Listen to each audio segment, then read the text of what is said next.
Catch us live on your Catch us live on your TV screens. Indeed, ladies and gentlemen, as we said when you're starting the show, we are back from the ad break. I hope you took some water and you sipped because we're continuing with the conversation of human rights. Today is Thursday, so obviously we are having a talk Thursday. We are still joined by Ipanel Yaseikamba. We are dissecting human rights and where they come from, and we still continuing with the conversation. If you've forgotten, my name is still Monelisa Msime, and I'm still sitting here with the beautiful, gorgeous Salama Limo himself. Yes, that's right, ladies and gentlemen. I hope that's on record so that we can play it over and over and I was over. just joking. Listen to you so you think you're fun. I know that you're clever. That's why you are here till the hour 5. Talking about basic human rights and Human Rights Month. And when I'm Mona Lisa, throughout the month of March, this wana abandu that human rights is abo ziviolated. Yeah. Bekewa alluded to izinto facade. When it comes to constitution, you've got the right to education. But if it's aziko, you've got a right to decent housing. You've got a right of movement, and when you go to cliques, you cannot wear your traditional attire. We African in Africa. Come on. Now I want to find out, Gunis, are there rights that you know and you are sure about that this is my basic human rights and they've been violated? That I know of? Yeah, personally. Personally to myself.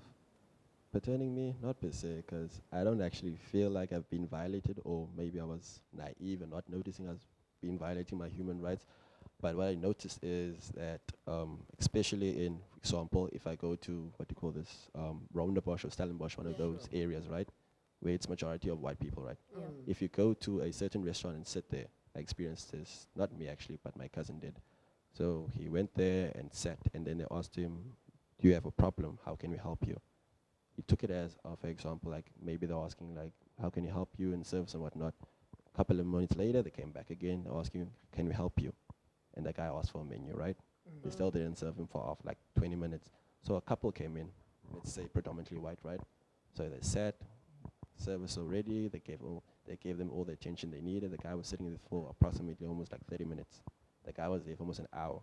This is after he placed his order? That's after he placed his order. After fighting for a bloody menu. Sorry for the language. So, in per se, I don't understand to what extent do human rights actually go to, because we're going to go to racism, right? Racism is a thing that we can't disavow. Yeah. It's there, but now it's silent. That's the dangerous type. It's not in your face. Yeah. It's better than one in your face when people tell you, I don't like you because you're black. I would accept that. Not the scrutinous one where people goes behind your back and try to play it soft. Yeah, and I totally agree with what you're saying, and I feel like in South Africa, I'm being 100% honest, we tiptoe around racism. We tiptoe about it, we talk about it, but we don't really want to talk too deep into about it because we feel like we might be offending someone that is another color that's going to be watching. And I came across a video again where they were talking about privileges as a black person. And a guy responded saying, my favorite privilege about being a black person is going to a shop. There will always be someone around you to help you. When you go in the aisle, they will be there. When you go there, they will be there. So I feel like we need to have more conversations where we talk about this. But also, it's not just about conversations. We actually need to take action. Now, the problem is, what action do we take for issues around racism? Because there has been a number of cases where things have happened and we took action, but we didn't really take action. Well, Patricia, when it comes to the scenario that was put in place, the guy was there for a while, and then here comes this white couple. They get first service. Was there a human right that was violated there?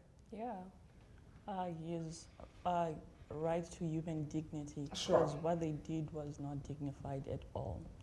So yes, besides racism, there was right of dignity which was infringed there. Sure, Yeah. I've learned something new today. That was you a right learned of something. dignity. Being a dignified person every day, nobody would dare violate those never. rights. You know, Lama, while we were talking about our show today, a co-worker asked me about rights and about like the father's role in a child's life. You know, we know a lot about the mother's role in terms of human rights. What are some of the human rights that a father has? Because it was talking about how in a birth certificate there's an option for a father's name, but apparently they don't write the name of the father, even though the father is present in the child's life. What human right violation is that? Apparently, Apple, because a girl has a right to abort the baby when she's not ready to have a child. However, when the guy is not ready and the girl says, I'm going to keep this child, she's going to keep him. And he's forced to pay maintenance. But I mean, like, I understand that, you know, not going away from the question that we asked. But I feel like if you're carrying a baby and you don't want that baby, I think as the person that's carrying the baby, I don't care what you say, because I mean, like, I'm going to be carrying the baby. Is it like that now, Miss Lawyer? This is not some house that you can rent for 9 months and then go and then someone is going to take the baby. No, child, sorry. But I'm being 100%. What are your views before we hear from the chief whip? Okay, firstly, can I touch on that issue of racism? Okay. As a person, must you have a right to go anywhere in South Africa that you want to. It's limited. You can't go to some private you can't premises. go into somebody's But you have a right house to and go say, anywhere. "This is South Africa." No, you can't. Imagine. So there's no way in South Africa we can end racism. If you go to Constantia, you only see white people. If you go to Kaidich, you only see black people. Because those white people that side, they are not used to black people roaming around there. So if they can see black person roaming around there, first thing first, ATT or fidelity to come in. That happens to our director every day when we walk home. There is a very dark person roaming around the streets of So that right of Hi, blacks. so that right of movement is violated, obviously. Yeah, Yeah. that's true. Hey, guys. But back to the question. This one I'm very much interested in. She doesn't want to keep the baby. She aborts. Now she wants to keep the baby, but Uluzuko is not ready to be a father. Why are we going to lose? Okay. Who's Luzuko? Tamils. Tamils is Ulans. Ulans. Daniel. No, Okay, whatever his Auntie. name is, he's not ready. She is. There's got to be a fine line here, Patricia. Well, at the end of the day, she has right to her body, so we cannot force her to abort if she wants to keep it, because now we will be infringing her own rights. But now the guy is not ready to have a child. She is. He is then forced to pay maintenance fee. No, but you said he's not ready. You just Yeah, and you are ready. Yeah. And then you give birth. He is forced to pay maintenance fee. So thought about that. our female rights over and above Yeah. the male. No, they are not, because remember, at the end of the day, when they did the thing, They were they together. both knew what they were doing. So you can't choose that now you want to tap out if she doesn't want to tap out. That's true. It's true. I mean, there's a lot of things where we feel like, obviously, as a guy also, their rights are above our rights as female. And unfortunately, this one really, I mean, if you, as a woman, you want to keep the child and the father doesn't want to keep the child, you will keep the child and then he can bounce. But if he wants the child and you don't want the child, you got to find someone else to do I the child think with. this is a topic for another day. You know, You this think? is a topic Okay. for another day. Welcome to the show. How are you doing? How you doing? Are you good? I'm good, and yourself? Let's get to your community. Do you see Abantu living freely, Pana, enjoying their basic human rights? Is it happening every day, or do you see a lot of violations of human rights? Where I come from, bane racism kakhulu. Because bonke mos ngamaXhosa, and they get that they don't understand umuntu xa yi-gay or a lesbian. Sure. They'll be like, okay, why uzoba yi-gay? And then bane bafuna ufighter over laa mntu and baviolate i-rights zakhe. And that I don't like. So there's a Because lot we of all equal. homophobia. Yes, Then homophobia. as Utumelo, when you see that happening there, what steps do you then take? I'm not talking about the gay person or the lesbian that they are violating. I'm talking about you as the bystander or The person that's seeing all of this happening. spectator. Abantu baselokishini but different kakhulu. You can't raise your voice ubanqande because they'll be like, okay, uyabadelela. They have that I'm an elder, and bazothi andizokwazi ukunqandwa ngumntana. Whereby when you have knowledge and bayenza ba wrong.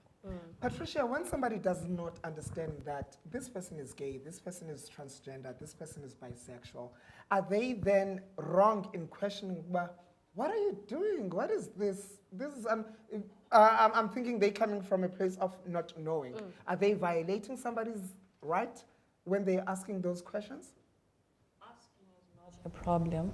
Well, in fact, expressing yourself is a right that you have. However, freedom afterwards is not really guaranteed in as much as you are guaranteed the freedom of expression.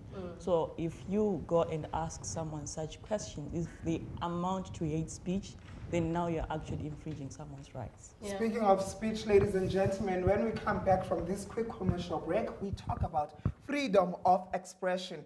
We go to Twitter, we go to Facebook, we go to Instagram, we write nasty things. Did you know that it's called cyberbullying? Yeah. While you were practicing your freedom of speech? Yay. Well, we get to find out Yay. later on the show. Remember, we still have Ekse, Game of Games, Games Master, Mona Lisa, Msime. We'll The see you champion, the on the reigning flip side of champion. this. Shut up. Keep it like that. CTV family. Catch us live on your TV screen.